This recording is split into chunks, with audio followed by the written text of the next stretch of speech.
জানি না সুনামগঞ্জের ওলামা মানবে কিনা, বলে ফেলবো। হ্যাঁ, আবার না মানলে পিছেও তো আছে, দেখা যায়। না মানলে বলবো। সাজাইতে সাজাইতে যে মানুষটার প্রেমে আল্লাহ নিজে পড়ে গেলেন,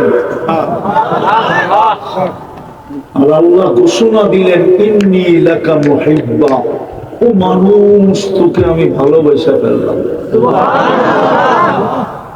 এই জন্য আমি শব্দটা যদিও আল্লাহর জন্য শোভনীয় না, কিন্তু আমি বুঝানোর জন্য বলতে বাধ্য হইলাম। আল্লাহ আমাদেরকে সাজাইতে সাজাইতে সাজাইতে সাজাইতে নিজেই আমাদের ভালোবাসায় পড়া গেলেন। ওই মানুষটাকে কেন জানোয়ার বলবো?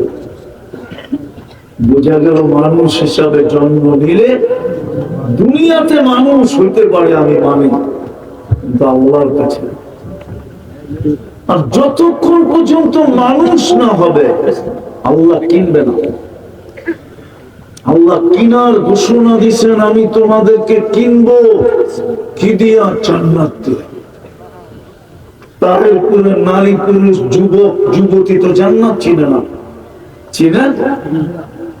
জান্নাত তো চিনে না। জান্নাত যদি চিনতো, তাহলে আমি একটা যুক্তি দিতেছি, একটা, এখানে মাদ্রাসার হুজুররা আছে, একটা যুক্তি দিতেছি। আযান হইতে দেরি, কে কার আগে মসজিদে ঢুকবে?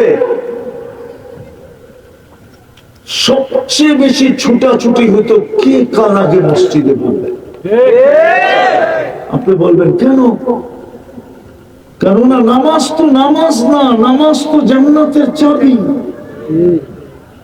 কি জান্নাতের জান্নাতের আছে? এখানে মক্তবের ছেলেবেলে কেউ মক্তবে পড়ো? মক্তবে পড়ো? হ্যাঁ, মক্তবের 3 নম্বর হাদিস হলো মিফতাহুল জান্নাতি আস-সালাহ। মক্তবের 3 নম্বর হাদিস, ছোট ছোট শিশু পড়ে, নামাজ জান্নাতের চাবি।